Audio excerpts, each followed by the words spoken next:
work session agenda item. First on the agenda is EMS update. We're going to call on Tim Paget, Chairman of the EMS Committee.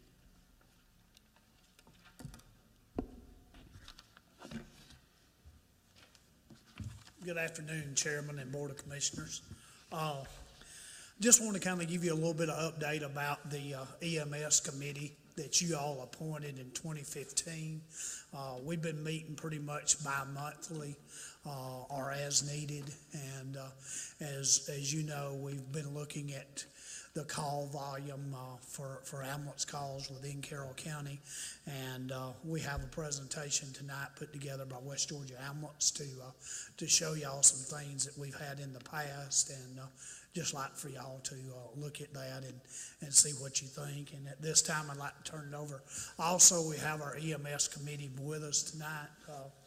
Shane Bell, Gary Thomas, Chief Blue, Trish Orr, and Fire Chief Jimmy Bearden. So, and Dr. Mitchell's on his way as well, I understand it. So, but at this time, we'll turn it over to Steve Adams. Thank you.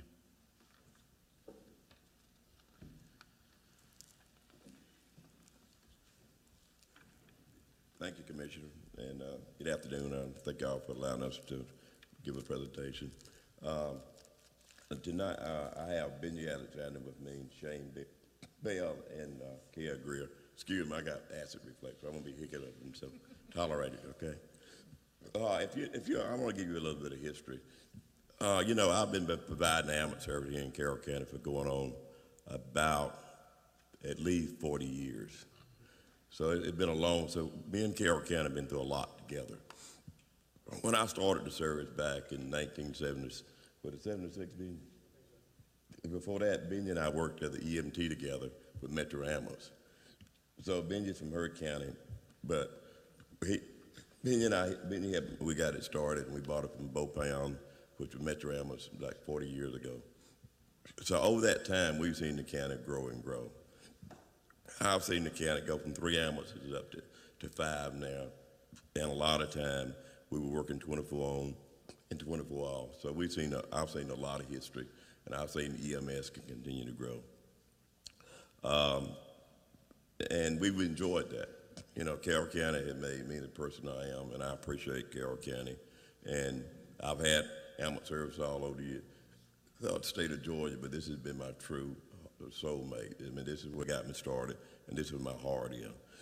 You know, I get people ask me every day when I'm going to retire and get out of the ambulance business, and I keep saying another 5 years, another 5 years. Well, the 5 years is going to run out pretty soon. But what I want to ask Benji to do is come up and give y'all some stats, the number of calls that we're running. And Carroll County have grown, and Carroll County is one of the largest counties in the state of Georgia, and we cover a lot of miles, and we put a lot of patients. And we have a big indigent population. You know, some of you know I serve on the hospital board. You would be surprised how many indigent population we have, and you would be surprised how many nursing homes we have in this county. And these people have to be picked up and taken, and a lot of times they don't have the money to pay for it. But I guarantee you, if you took and evaluate, when the presentation you're going to give you, the cost you're paying compared to any other county, and the service you're getting in the other county. And I'll be honest, I was thinking the other day, I think I've been through 5 county commission and board. So I've been doing this all my life. Seems like every so year coming up talking to a new group of commission and new board. I think it started out with Hari. It went from Hari on up to Tracy Till, David Perry. Then I remember when we got our first board. So this has been a long process for me all in here, but I would tell you, if I look at it again, I'm saying 5 years, but I don't have to know how many more 5 years. But anyway, I'm going to ask Benji Alexander. I own another company in Atlanta called Southeast Training, a managed care company, and Benji has been with me that for a long time, and he's going to kind of give y'all a presentation on it, okay? And then in the meantime, Kale and I and Shane will answer any questions y'all have, okay? Good afternoon. Thank you for the opportunity to bring some information before you to consider about the workload that the ambulance service faces here currently and the trends that we've seen in the past and where things are headed. So we've just got a few slides. I don't think it'll be too many that will bore you to death. And I'm certainly not the expert. I mean, like Steve said, he and I worked together starting back in 1974 on the ambulance here, and I have a long history, but they let me come back and participate in my first love here every now and then. So feel free to ask any questions as we go through these slides at any time. So what we want to do is look at the historical 911 call volume for the last 6 or 7 years. And we've got some comparisons of other counties so that you can see how the workload in Carroll County compares to similar sized counties in the area. Then we've got some other graphs that'll show you how that call distribution is distributed throughout the county. And then we have the budget for adding a 6th 911 24-hour unit. And then, of course, any other questions that you may have, we'll be glad to answer. On the first slide, you see the 911 call demand from 2011 to current. You can see a fairly steady growth of demand for service for 911 ambulance service over the last 7 years.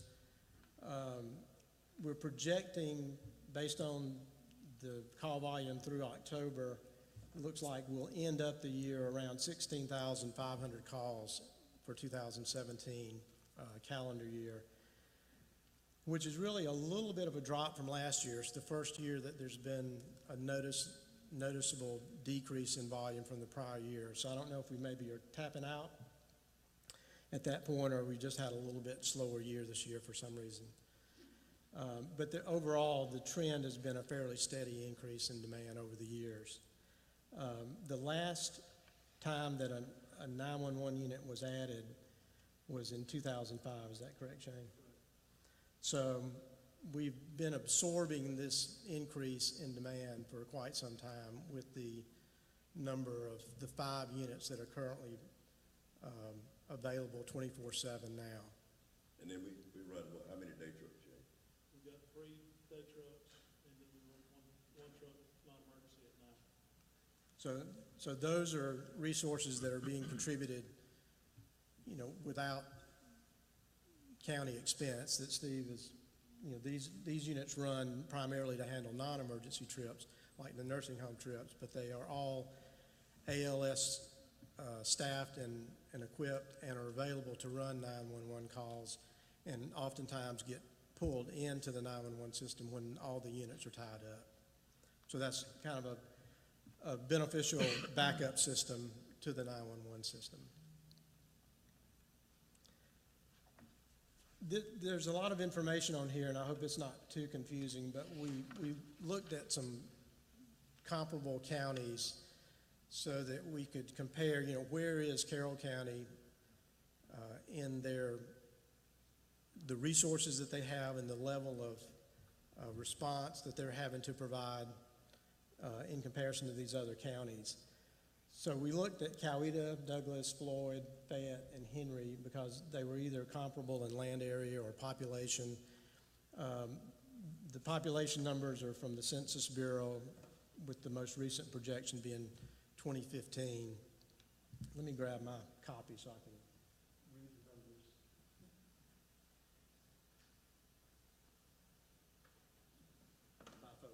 numbers. Bifocals don't adjust that far away there. So you can see on those numbers, if you drop down on the 2016 911 EMS call demand line, where Carroll County is running 16,966 calls, you know, there's only 2 counties that have a higher call volume, which is Floyd County at 18,000 and Henry County at 19,000. But if you drop down the next line, which is the number of 24/7 ambulances available to handle that volume, Carroll County currently is funding 5, whereas Floyd County is funding 10 and Henry County is funding 11.5 units. To kind of put all of that on equal footing, the next line down is the average number of calls per unit funded.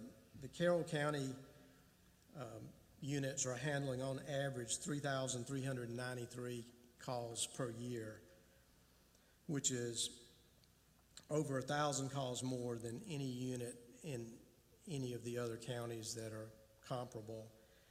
And to put it on more of a easily understood basis, on a daily basis, which is the bottom line, the 5 units that Carroll County funds average 9.3 calls per day, whereas the highest for any other county is 5.4 calls per day per ambulance. Now, that's an average, so that means there may be the units that's positioned in Bowden, for example, which is the slower area of the county, may run 2 calls a day, but the units in Carrollton, which is the busiest area, may run 15 to 20 calls a day, which is a lot of calls for one unit to handle. So any questions on that data? And also those day trucks that have been out to those other 2 trucks where we use to do convalescent work, and also work with Tanner. That is bringing in additional revenue to help subsidize that bit. Yeah, if it weren't for those additional units that are available, you probably wouldn't be able to make it with 5 units without having a lot of instances when no units would be available. And that occasionally happens now, that all the resources are maxed out. A call comes in and there's not a unit available. So we have mutual aid agreements with neighboring counties to help offset those peak times where there may not be an ambulance available. And the same happens for the other counties. I think we often run mutual aid calls with Harrelson County to back them up. So any questions about any of those statistics? What makes, with Coweta has more population and they're operating with 5.2 average calls and we're getting 9.3, is that because of the non-emergency calls that y'all have to answer? Well, the non-emergency calls aren't in this total. So the 16,000, almost 17,000 call demand for last year is strictly emergency calls that go through 911. So we must have a higher crime rate or accident rate or something. The biggest, they've got 2 more They've got 2 more ambulances. ambulances that's You divide our doing number that. by 5, they're dividing their number by 7. Yeah. Yeah. Okay. Now, you might question why, Coweta County with 140,000 citizens Right. has a slightly lower number of 911 calls. I don't know. Yeah. There's just variances from county to county. And it also depends on the income level. I mean, if you look at the economic income level, and I hate to say it, but we have a lot of Medicaid patients, and they need trip back and forth to the hospital. Somebody got to get them. When we got some patients, they'll call us to go out just to talk to them. To be honest with you, we got a lot of lonely people, Medicaid, they live by themselves. So, and over the year, and we've always, anytime somebody calls for 911, we don't screen it, we send everybody. If they need it, we send a truck. And Steve, I think this is a good point to ask that.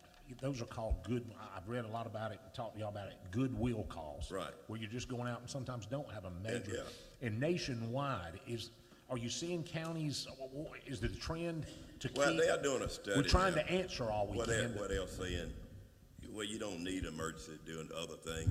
But you can get the CAB got in a lot of lawsuits by doing that. Mm-hmm. And then the way I look at it, as long as the citizen calls that they need it, our job is to send it. And I think Chris can say vouch for that.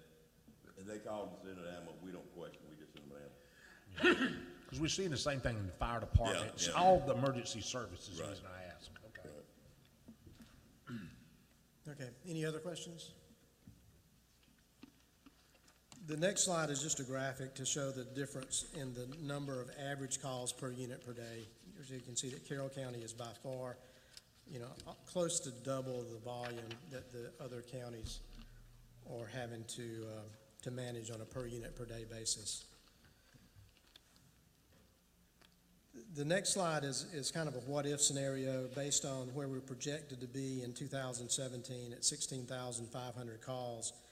You know, what would it take to get the ratio of number of 911 calls per unit consistent with what most of the other counties in the comparison are? And to get it close to those counties, which is around the 5 calls per unit per day, you would actually have to staff 8 full-time units on a 24-hour basis to bring that ratio back down. You know, what we're asking for today is to add the 6th unit, which would bring the volume down to 7.5 calls per unit per day, which is a huge help and a huge step in the right direction. How many times are we calling for mutual aid? I know we talked about that the other day, Trish, and you was getting some stats up for me, but how many times do we have a cardiac arrest that and we don't have anybody to send, and we're having to wait 15 minutes, and hopefully the fire truck can get there and start the CPR and everything. So how many times does that happen a week or a day or a month, or did y'all ever find out anything on that? You have to defer to Shane. I'm sure there is times, I don't know. Well, I know there's times, but I want to know how many times it happens on a weekly basis that all our ambulances are tied up and we have to call for mutual aid from another county. I'd say at least once a day. Once a day. And they do the same thing. Yeah, they do, that's like, they call us as much as. Exactly.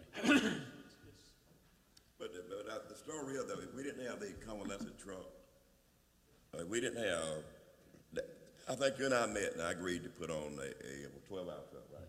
At no expense. I mean, I said, I'll put it on, I paid for it. Didn't call the county, nothing.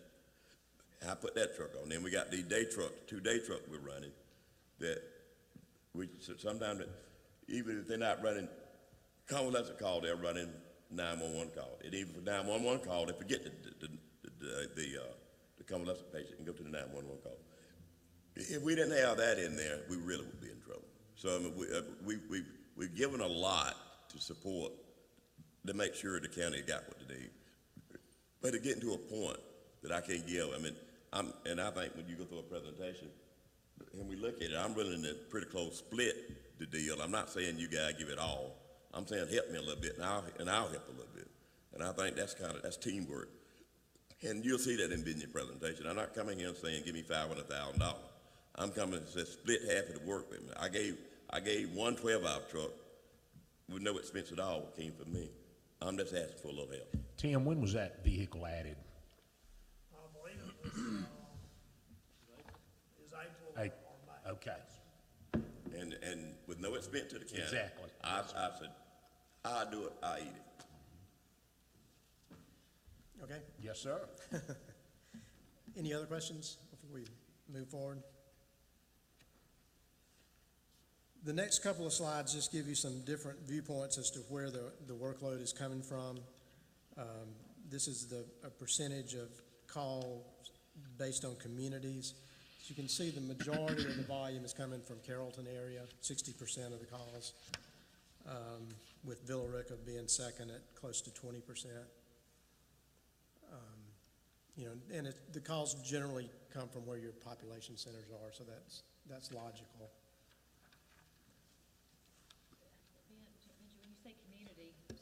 When you say community, you're not talking just the city, you're talking about how many miles around it, or? Right, and this is all coming from the CAD. It was come from zip codes, I think is the way we pulled that. Yeah, this is off the CAD system, so I don't know. I just want to make sure, because Yeah, it's we're not not talking city just cities, limits. we're talking unincorporated is included in these city names. Right, it's the general areas around those communities.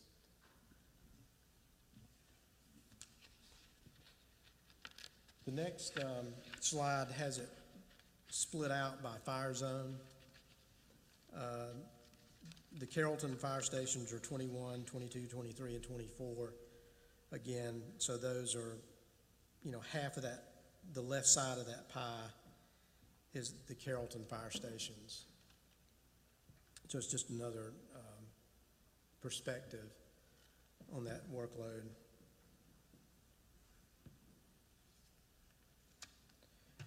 The next slide is a breakout by the West Georgia ambulance unit number.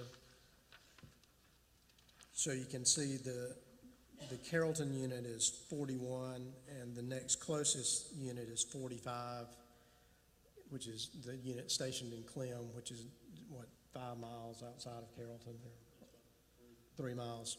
So it's the next closest. So 45 and 41 are predominantly handling that Carrollton volume, which makes up about 50% of the workload. And this is based on the unit that's handling the trip, not necessarily where the trip originated from, or where the call originated from. And then the next slide is really, I guess, the meat of the matter, which is the cost of a 6th unit. And so you can see the general expenditures there listed with, salaries and wages being the key part. To staff a 24 unit, 7 days a week, it takes 6 people, and an ambulance crew is comprised of 1 paramedic and 1 EMT. So that's the salary for 6, 3 EMTs and 3 paramedics to staff that 24/7 truck.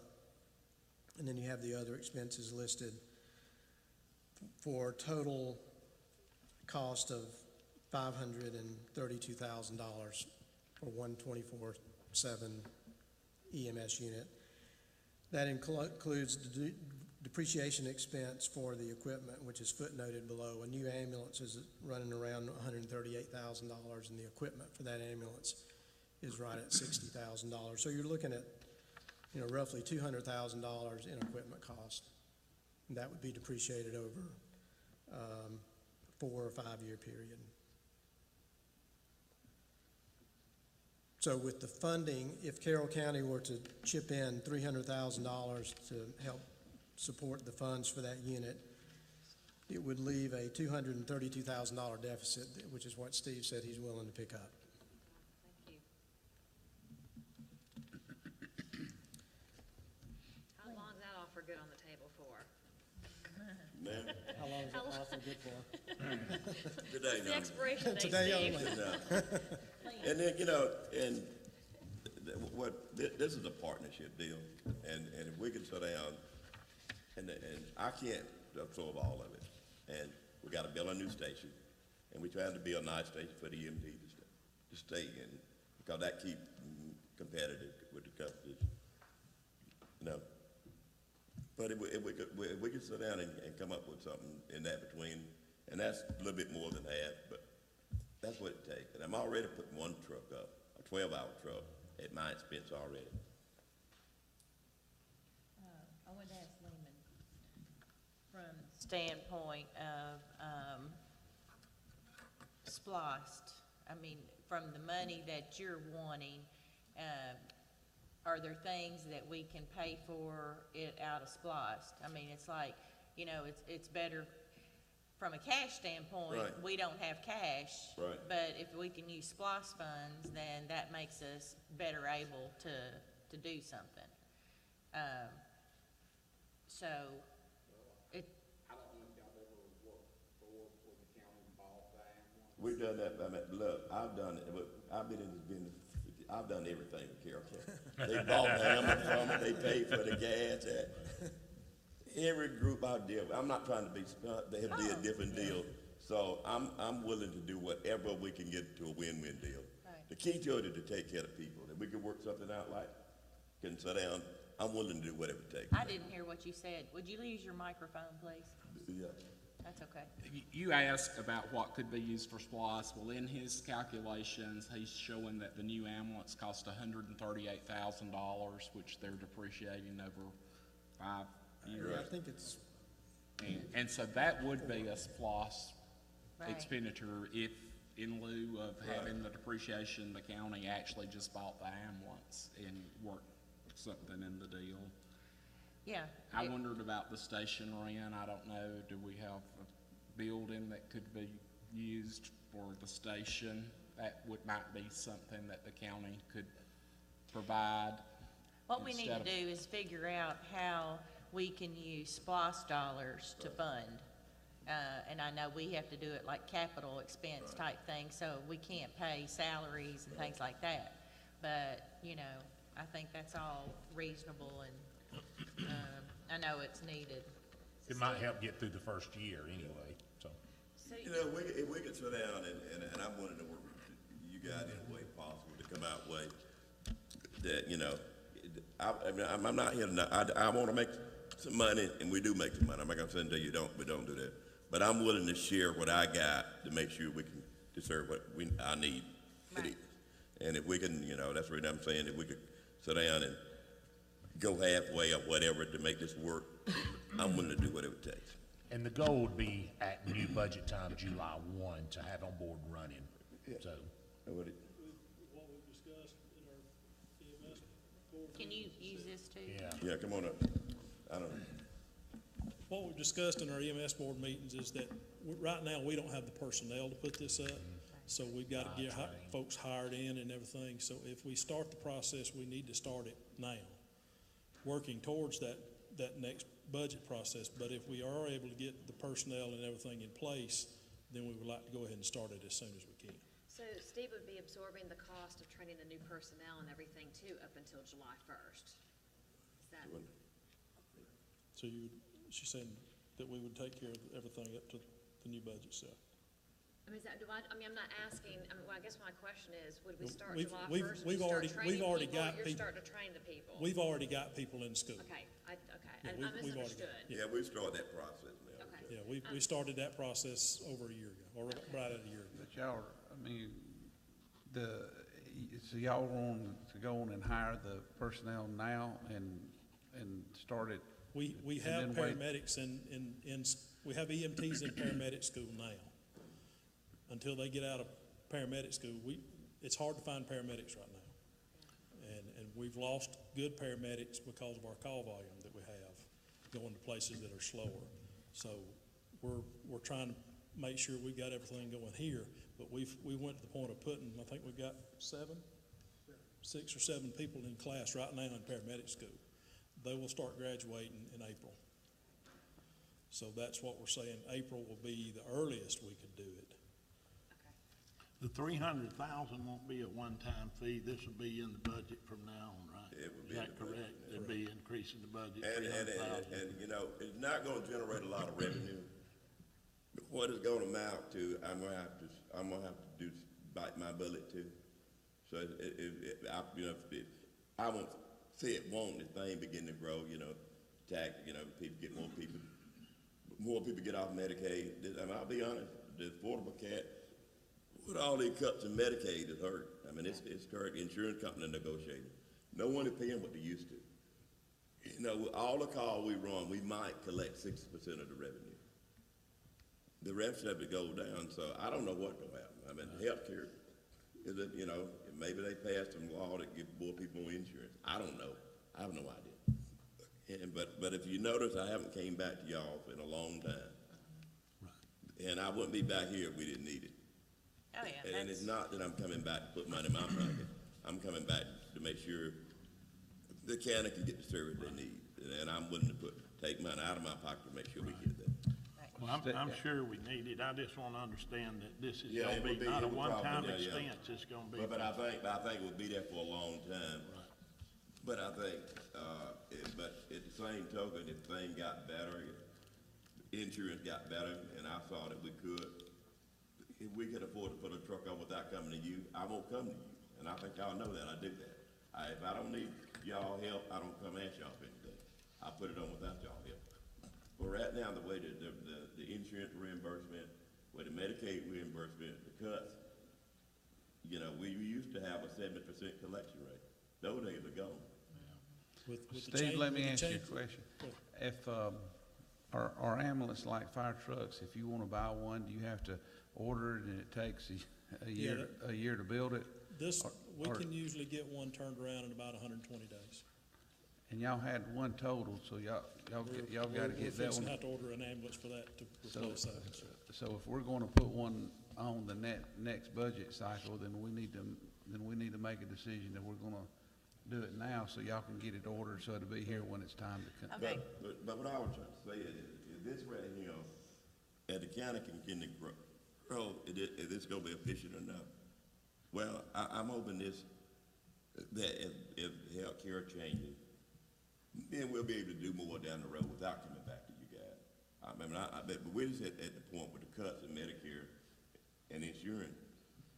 I mean, our revenue is going down instead of increasing because of all those cuts. I mean, if things change, it might be different. One of the things about Medicare is, and we were talking earlier today, the write-off that we normally have after Medicare pays used to be about $75. Now that's up to like $225, $250. And it's because of the way Medicare's changed and the CMO stuff, and we get calls from people who are on fixed incomes all the time that can't afford. And normally we write them off. I mean, there's no use of calling, bugging folk when they ain't got the money to pay. I mean, if they had it, they'd pay it. I mean, people in this county pay when they got the money, but they can't afford it. They got other issues to deal with. You mentioned too, you'd build a new station. Yes, ma'am. I was gonna say, that's another plus for us. You would be building a new station to house this Right. ambulance. Where And would that be, Steve? That'd be down in 27 North, South. 27 South. 27. We just built one in Bowden. Very We gotta build one in Rookville. Clean. Well, we had, huh? Clean. Clean, what, we had that Friday, we gotta build one there. And, Can you put 100% of that? yeah, That's what I'm saying, I'm And I think, trying to get you to brag about yourself a moment. well, I know where to go. I just wanna do the right thing. I think that's the important part. You want to have a private-public partnership where neither one really loses. And so if we were building a new facility, we would have to not only pay for it, and if they don't pay the private sector, it's hard to get them to pay the government. We appreciate what you do for us, Steve. Well, thank you. We really do. Well, yeah, and we just need to figure out what the time, how to do it. Yeah. So, And if we could use the SPOS dollars maybe for the first year until our revenues come up, maybe that's what we need to do is help y'all out with some building or the ambulance or something like that for our first year of 300 and if it's legal to do it. well, let's, I'm pretty black and white with things. Okay. When do you need money from us, and how much do you need? You want 300,000, is that correct? Right. And when do you need it? Okay. If we can get it, go ahead and have it in that next budget, but like I said, have it to where we could get started on it in maybe April or May. That's only a couple of months shy of y'all's budget time, I know. But once we get the people out of school and get the personnel to do it, we would like to put that truck up as soon as we can to cut this volume down. So then from a timeline, we need to approve it so that you can begin your construction Yeah, process. right. Yes. I mean, I don't wanna go out on a limb and know, y'all think, Right. And so I wanna know that you guys are gonna be there. If I'm gonna go out on a limb, I'm gonna know that I'm gonna have you guys gonna go out there. So Lehman, let's go back to you again. So I know in our budget, we had zero extra money in our budget, is my understanding. We didn't have a contingency. I think we still have a contingency of Oh, 175,000. No, that'll really buy you a lot. So, in order to do something like this, tell me what we have, Well, if May you I say wanted to something? start it in April, you could use that contingency to fund those 3 months. Well, but let's do this though. I mean, I think there's two parts here. commit to it. Yeah, I mean, there's two parts. It's not even committing to it, it's when. The goal is to add an additional ambulance. This isn't anything new. It comes up every year, and it's been coming up for 14 years now. And so what you need is a commitment from us that we're willing to put it in the budget. And so I think if we made a motion on Monday at our next Tuesday meeting to fund it in next year's budget, that gives you enough to go ahead and begin your process. And so whether we start in April or whether we start July 1, it's the same thing. And that takes us from, instead of having to try to move $170,000 now, because 2 months, if we made it 14 years, all you want to know is, are we going to pay? And so would you feel comfortable if we voted to fund it and add it to the July 1 year? That would be fine, whatever y'all want. I mean, that takes it away from having to try to figure out, to having to amend the budget, because if there's only $171,000 in there now, that means that we've got to amend the budget to move money over. And so I'd rather just vote to add an additional ambulance, go ahead and commit to putting it in the budget, go ahead and redo the contracts, have it going 5 years forward, gives you your comfort that you need to go ahead and build, takes care of us, and then everything is balanced. That would be my recommendation.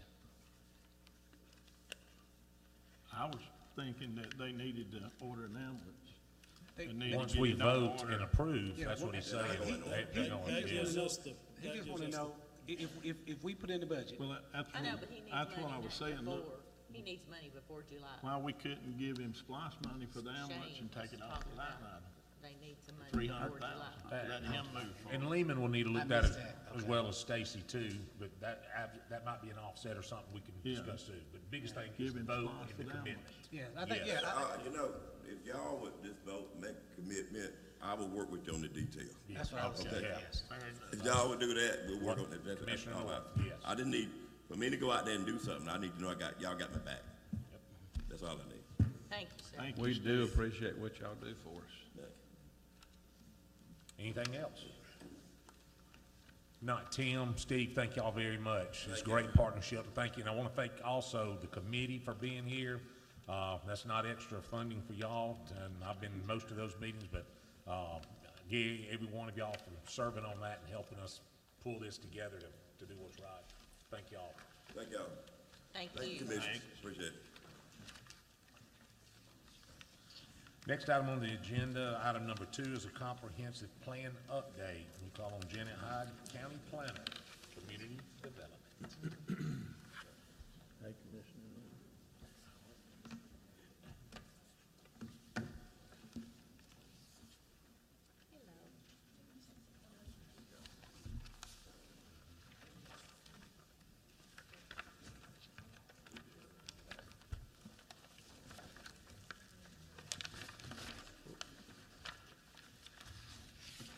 Good afternoon, Commissioners, Mr. Chairman. I wanted to go over with you all where we're at with the update of the comprehensive plan. You all may know that we're due for an update has to be adopted by y'all by October of next year. This is a pretty lengthy process, so we've already gotten this started. Wanted to thank Amy Goolsby for helping kick that off, and Peter Debick also with helping with this. First of all, you have in your packet a schedule. This is pretty tentative. We did have the kickoff meeting on September 19th.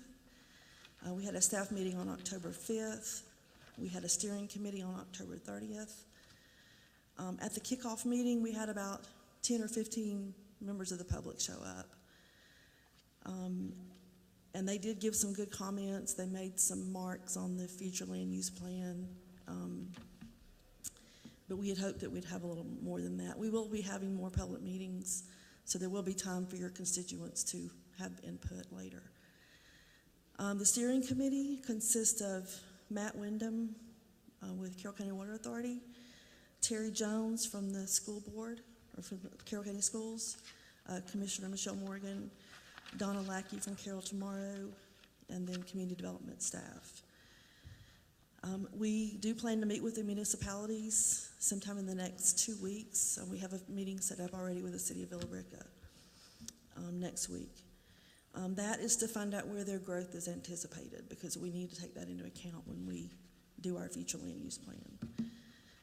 And then from there, we go into more public meetings, focus groups. We'll be bringing a draft to you all, hopefully in February and March, and then have more public comments available after that with an updated land use map. And then another public hearing in May before the actual plan is sent to the Regional Commission and to the DCA, so that you all can finally adopt it by September, so that it'll be ready by the October deadline. Wanted to let you know that the plan is not going to be as stringent as before. I know a lot of you weren't here when the last plan was adopted in 2008, but the DCA changed the rules in March of 2014. So we're now not required to do quite as much as we had to do before. Some of those elements are optional, such as we had character areas in the old land use plan. Those are no longer required. So we will now just have the future land use plan.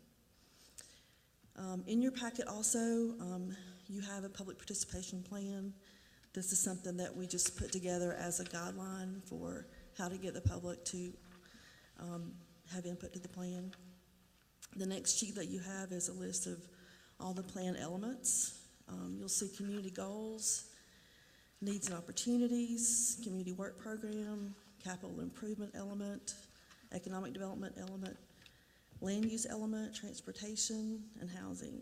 And some of these are optional, some are required. And our plan will need to include most of these. In looking at the plan from 2008, you all will remember that the economic downturn happened in 2008. That plan was written actually in 2007, so it did not take into account the downturn. And we had anticipated the growth was going to be a lot more than what it actually ended up being.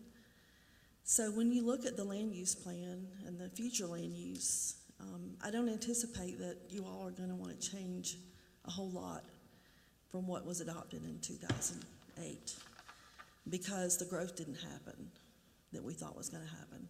So that last sheet that you have in your packet is the future land use plan.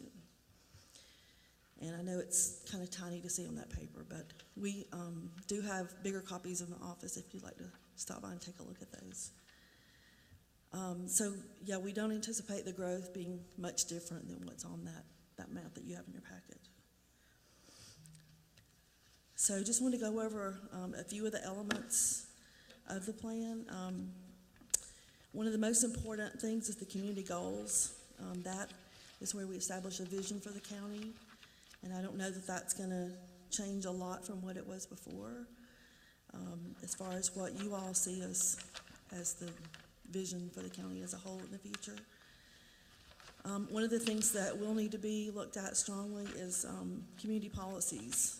Things like new development would be encouraged to locate in this certain area, or we wouldn't split agricultural parcels less than 4 acres, or however you want to establish that policy.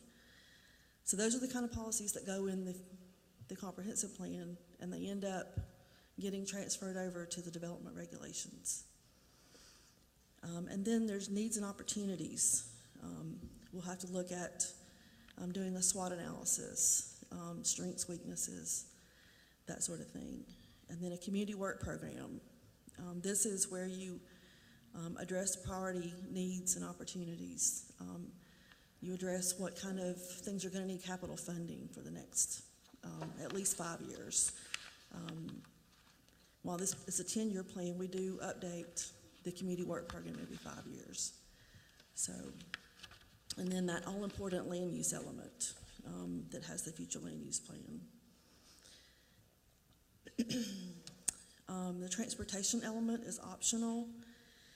For us, the housing element is optional, But I do encourage you all to make sure we do include something about those areas in our comprehensive plan.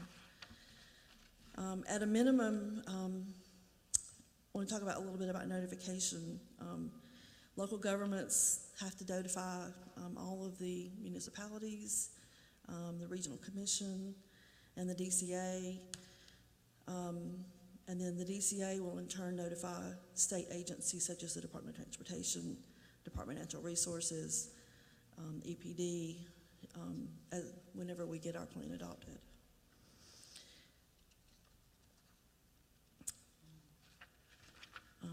So I'll take any questions that you might have. I'm going to try to come to every work session and give you an update as to where we're at, and probably give you an update on the different elements of the plan. So I'll be glad to take questions if you have them. Thank you, Janet. Anybody questions? Thanks. Thank you. Thanks. Next item, item 3, is Board of Tax Assessors update. We'll call on Chairman Ed Federer and Board of Tax Assessors, Mr. James Fulford. And Renee. Thank you, Commissioners, for allowing us to speak before you today. What I bring in front of you today is a situation we've got in regards to our commercial property appraising.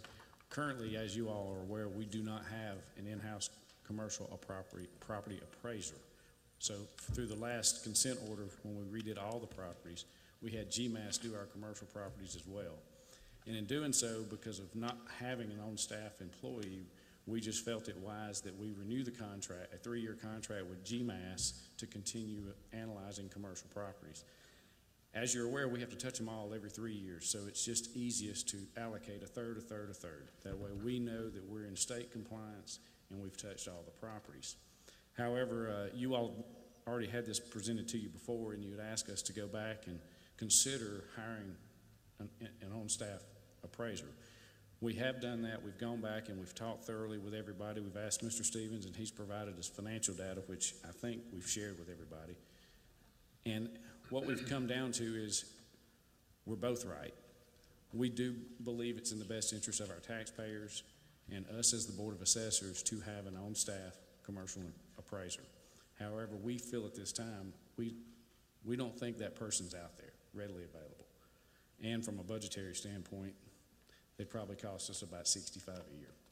So what we're asking for you all to do is to consider approving the GMAS contract for the next 3 years, have it put on the agenda for the board meeting.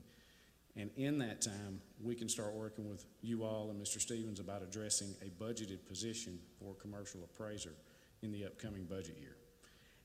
Whether we find that appropriate person day one or we don't, we feel worst case we could find somebody that we could train up and work alongside GMAS for the next 3 years to become fully qualified to handle the commercial property appraising for Carroll County. Alongside of that, we believe that this position could also help Renee with some additional duties and give her some time to focus more on what her responsibilities are. But at this time, we're just asking that you all consider at the board meeting approving the contract for GMAS. Ms. Renee can provide that for you by that time, but that's all we're here to do today is get this approved. Any questions? So you want us to do that and hire another appraiser so they can train them over the next 3 years? It is a short-term budget issue because we would be hiring GMAS, but the only way we get this price from GMAS is to do the 3-year cycle. And what we're concerned about is not just somebody being able to come in day one and understand it. The rules behind commercial property appraising are changing. You now have to consider the income approach.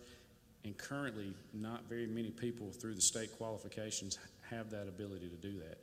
Usually you only see that in your YSPAP MIA certified appraisers, but they have added that to the rules, which means more training from an individual. And then third, the tables that I spoke about that are actually due December 30th, we've never done them. We have no one on staff that's ever prepared the tables.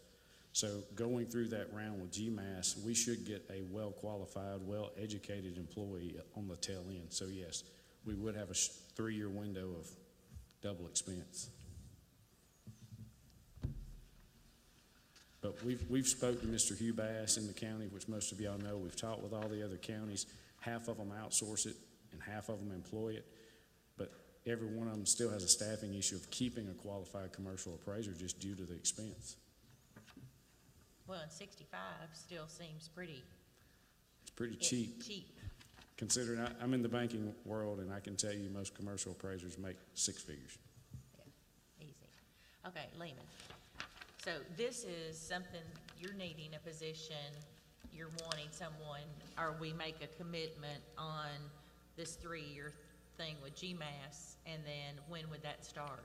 The GMAT, we actually had already committed to them that we would try to renew that contract this year. We've been going back and forth with this now for 3 months, at least. They're ready and willing, and they're on hold. In the interim, while we have still been in negotiations with them, they agreed not to if we renewed the contract, not to charge us for appeal hearings. Well, in the interim, we've incurred $8,000 in fees to have them on site for all of our appeal hearings, which they would have willingly done at no cost because they were already here in our county every, 3 days a week? How often are they here? 2 to 3 days a week. Okay, well then, let me go back to the finance person here, too. Because in our budget, and I don't remember the budget process when we were going through this, if this were to be funded, how would we fund it? I want to address part of that. Okay. I actually had her send me our budget through Current. Mr. Stevens sent me that. Okay. I believe, based on my analysis, but I would leave it up to these two to determine it, but in our salaries lines, which we don't have control of, only you all have it, but I think there's a little bit of padding, call it $20,000 in padding in those lines that could be reallocated. So to soften that blow of where do we come up with $35,000 at that point, but I believe some of our budget could consume it. James, also, there's a critical date coming out that you work. December 31st. Oh, We've yes. got to have those tables updated. Well, they've said, they did, Timeline is the factor's reason I'm asking you.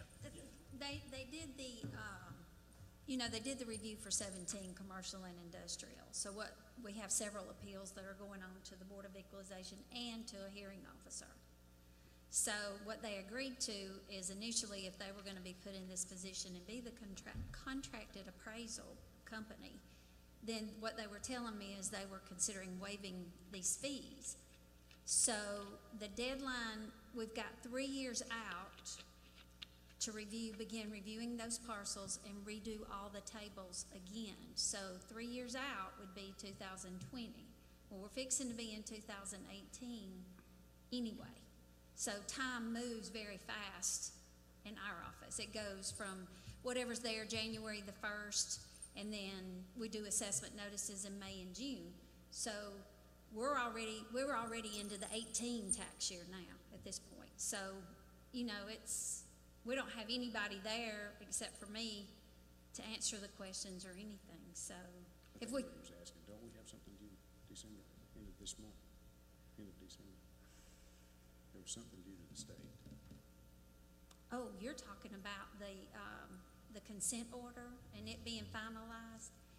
Yes, we had to show that we were doing everything that we were supposed to be. And when the Department of Revenue came down to close the consent order, there was still a few things that they gigged us on. So, yeah, we've got to, this is ever evolving. I guess the short answer, James, is if trying we to get don't what have you want. anybody on staff and you have got to hire somebody, train them and get them there, whether it's 1 year, 2 year, whatever, we've still got to get something done and timelines.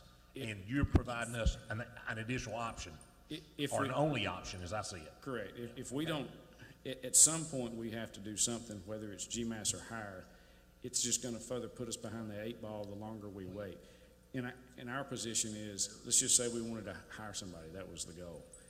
For us to get the job description correct the way we want it fit, for us to put the posting out, we're 3 months from hiring somebody. Yes. Well, this year's behind us, and it just further puts us behind. So if I hired somebody, call it March, April, I'm a third through the calendar year of doing evaluations, and they've yet to look at one property. That's what What did we get gigged on? Commercial residential. This goes way back, this goes before my goes back time. for the, This was a consent order that we got 3 years ago, Yes. Marty? 3 years ago about not reviewing any properties for an extended period of time. I don't remember the length of time we went, but But it you was. said we got gigged on something. What did? Yes, they're constantly, yes. Ellen sent, our representative down to make sure that we had corrected all elements that they had recorded in that consent order. Almost everything, there were several things like aerial photography has not been done since 2010. That was one thing she gave me on, which cost $100,000 to get done. But I know, Marty was talking about that it's possibility that there's something offered that is free. So they were gonna look into that, which is fine.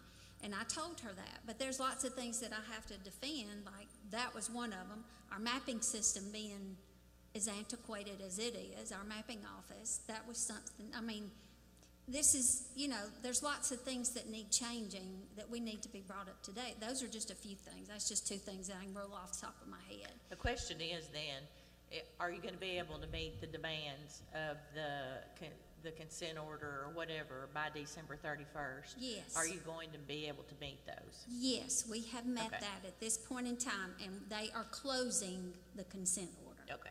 at this time. Yes. But what about, okay, so you're talking about the aerial maps, when then is that gonna be due? Well, I mean, that's, Do we get those done? well, that's, because they do a review every year. They come down and ask me questions.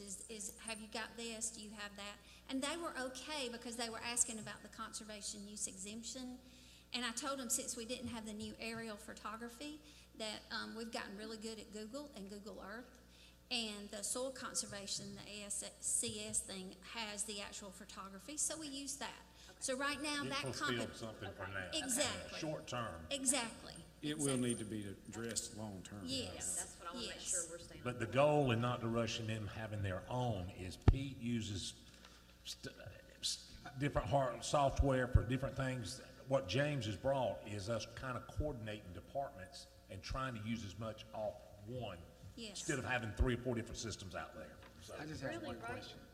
Sir? I just have one simple question.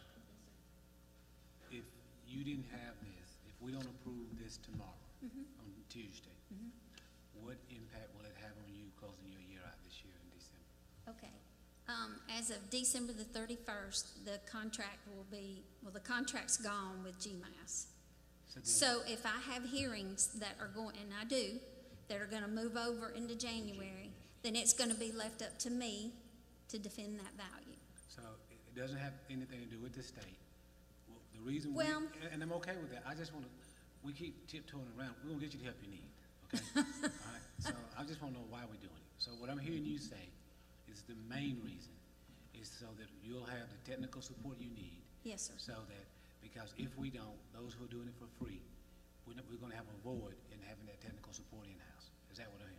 That's the main purpose. Yes, sir, and the tables will have to be done in 3 years, and so, like he said, we don't have anybody, you know, Well, I mean, that's the end, that last part, that 95 my needs question to was December, right? I'm not talking about 3 years. I'm talking about, Yeah. I'm with you. We'll be messed up if we don't have somebody before January.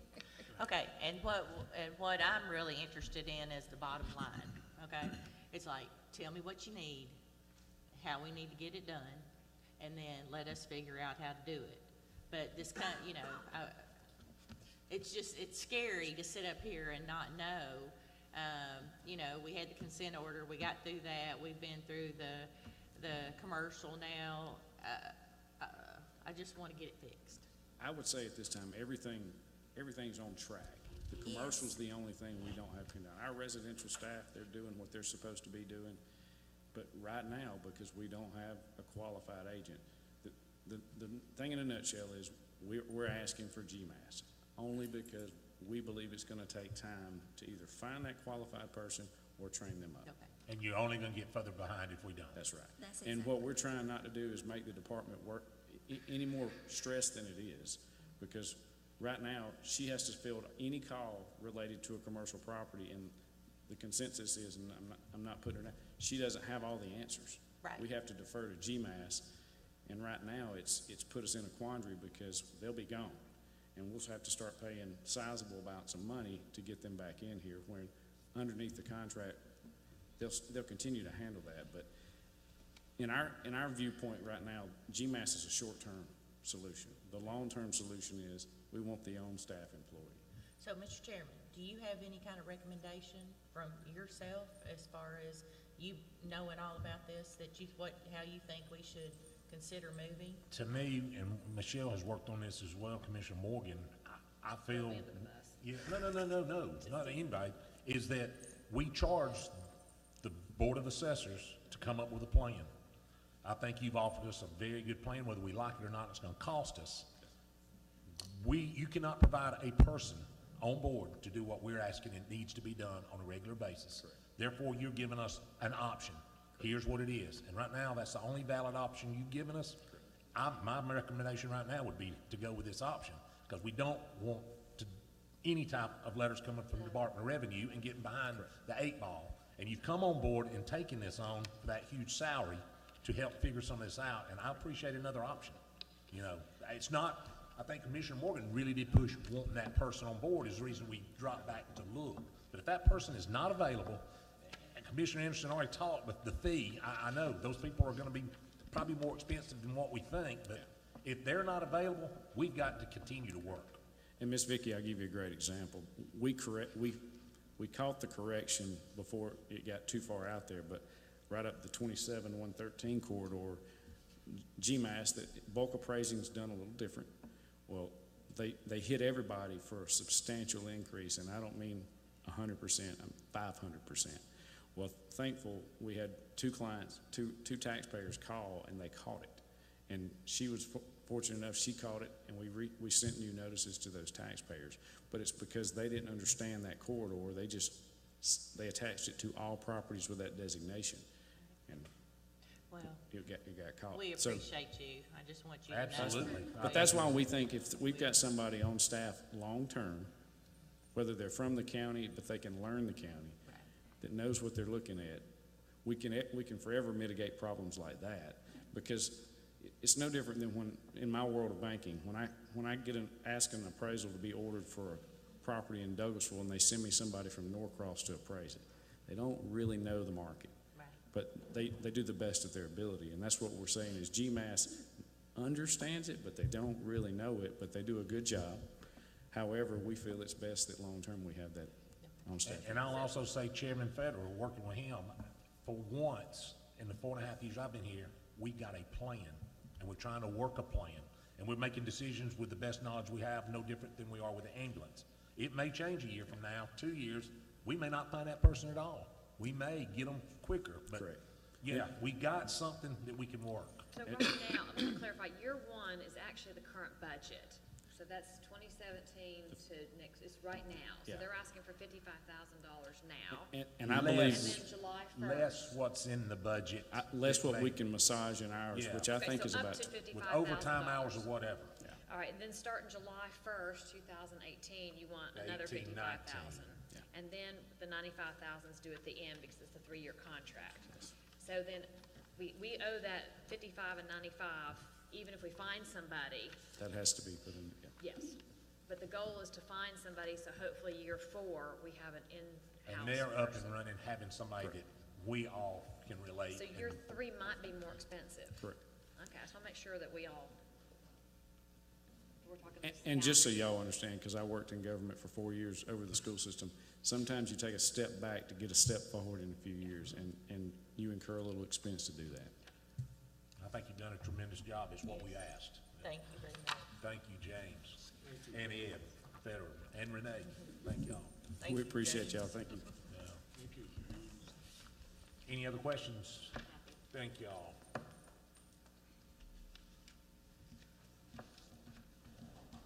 Next, we'll move on to review and discussion of items for Tuesday night's agenda. Item, we'll go to the financial session. 8.1 is financial recap. Lehman will have all that information if you got any questions for him. 8.2 is Lehman also. There will be some budget amendments for FY17, and I think you've got any discussion for that you want to go over? It's Or any just 2 questions? special revenue fund budgets that the auditor asked me to get you to approve where the state would not ding us when it's sent in. It's the ADR fund, which we started in January, And then at the Correctional Institute, they had a grant fund set up for education that was not budgeted, it was not in existence when we did the original budget for FY17. Any questions for Lehman there? All right. Item 8.3, House Bill 146. We'll call on Chief Scott Blue and Ann Lee, Human Resources, to discuss the cancer insurance plan. Good evening, Mr. Chairman and members of the Board of Commissioners. You should have some information regarding House Bill 146, which is the firefighter cancer bill, was passed through the Georgia State legislation last year. That requires us to provide cancer coverage for firefighters effective January 1, 2018. That bill requires two different types of coverage. One is a lump sum pay in the event of the certain types of cancers which are prevalent in firefighters, if any of our people if they incur that. The second part of it is long-term disability. The county already offers long-term disability through Cigna. The bill requires it to be 3 years of coverage, while ours only requires 2 years of coverage. I know Ann Lee, myself, Lehman Stevens, Gerald have all been working diligently with insurance companies and looking at different options on this, and our recommendation is to use ACCG for the lump sum coverage.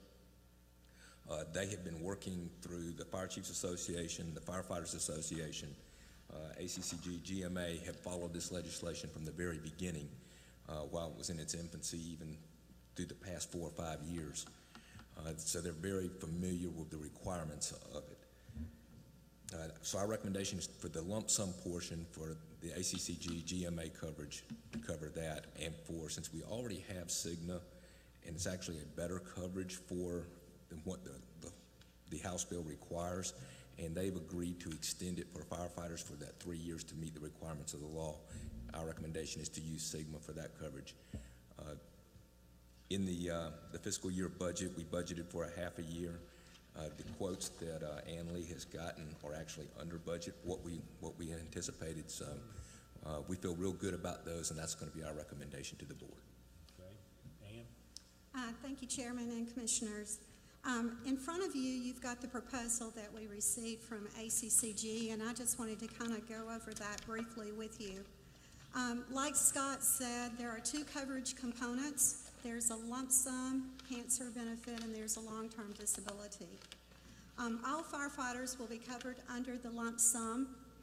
And what we did, we realized that we already had a long-term disability plan in place with Cigna, which we were very fortunate because when I've talked to other counties, they actually did not have this in place. So when ACCG first presented this proposal to us, they put the component 2 in place for all firefighters as well.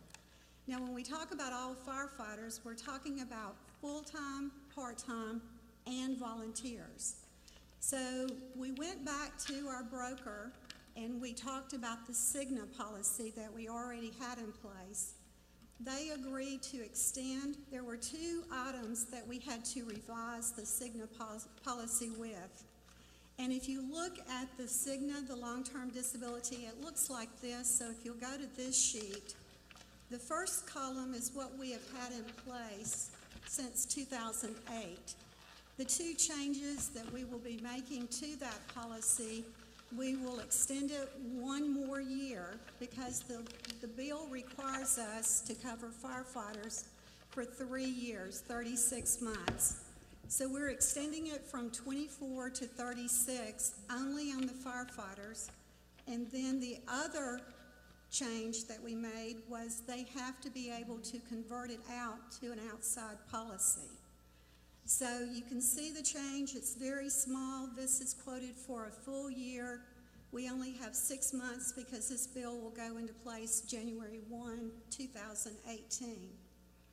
So a half year, we're looking at about $1,200. Do you have that? No, I'm trying to find out. Do you have extra? I don't see it anywhere.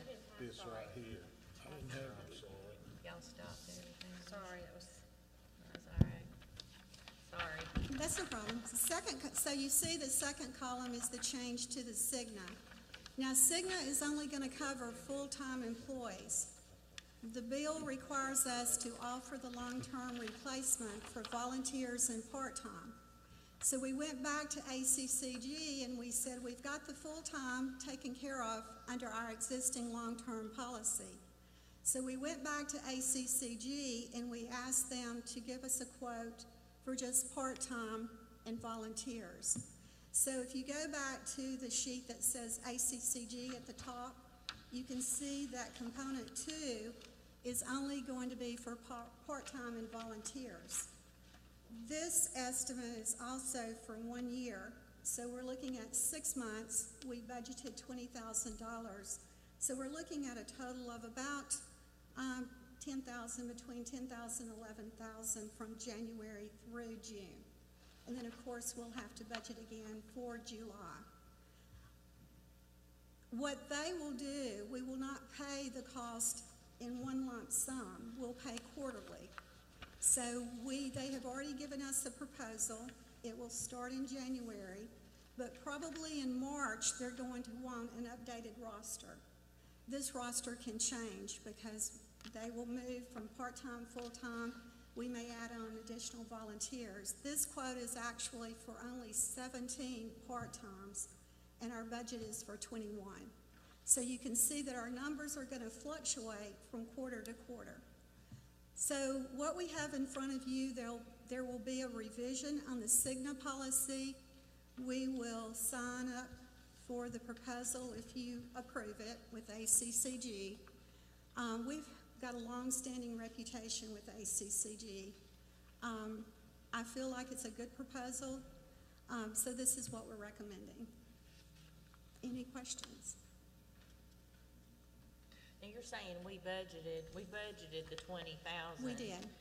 And we're gonna need 10 more thousand.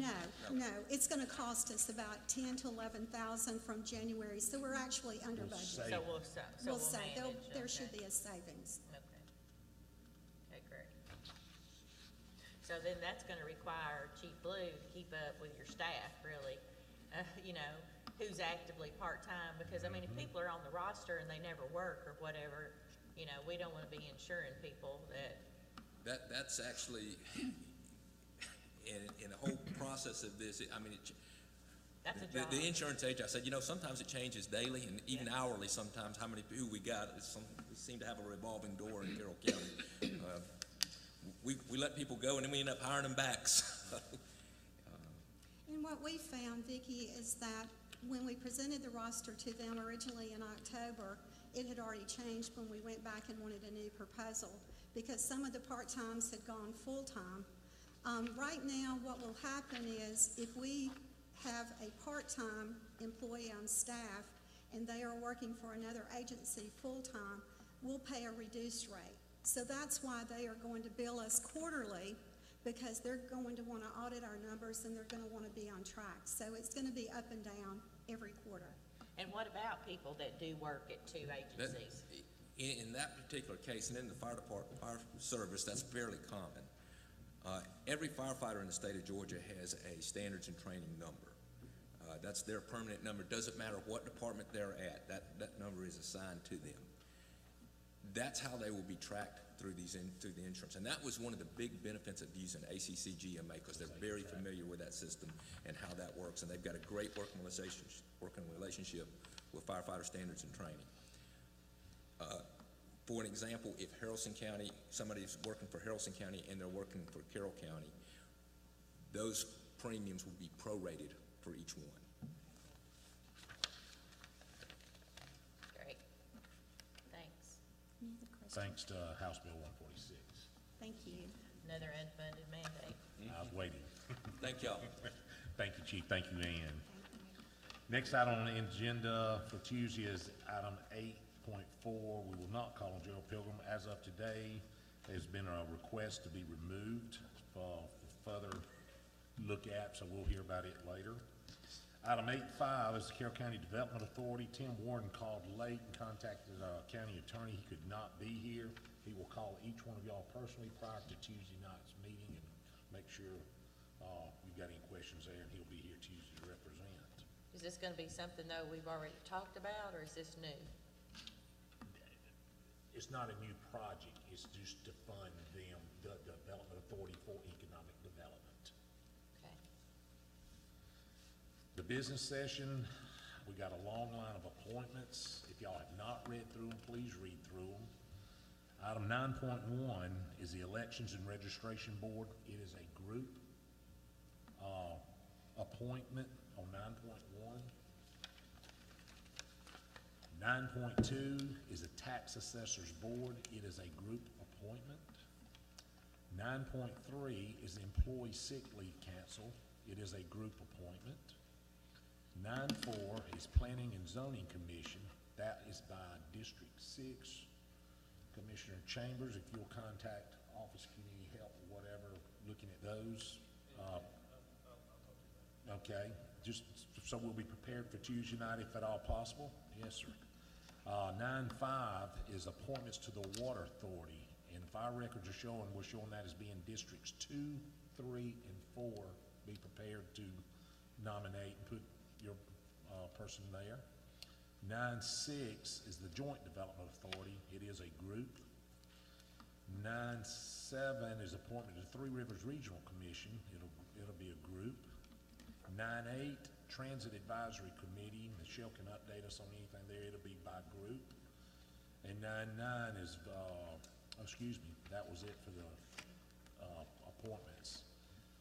Daniel will be here. Stacy, have you got anything to bring for item 9 today? On item 9, that's a request from the Billerica Development Authority to help with an economic development project that's in the works. They, in 2018, might need help demolishing a structure, and the only thing provided by the county would be the equipment, the labor. The authority or others would pay for the tipping fees and any environmental studies or in permit, notification. And this is pending them voting everything moving forward. Right, there's some other approvals needed. So this probably Tuesday, we'll Okay. hopefully know And more. Daniel's planning to be here, or will you represent? Either one. Okay. We'll have, So Stacy's here if you got any questions today. If not, Daniel will be too if he can be. And as far as, we don't do zonings here, but to update you, as of today, under the zoning session, items 10.1 and 10.2, one has been tabled and one has been withdrawn. Correct. So at this point, no zoning for Tuesday. Okay. Any question, discussion from the board? Do we need to add anything to the agenda? Do we need to add the ambulance vote to the agenda? We do. And do we need to add the Board of Assessors to the agenda? Okay. Do I make that motion to add them? Or? We'll ask by consensus to add that, correct? Yes. Any further questions? Where's the coconut cake? You got here late. It's gone. It gone.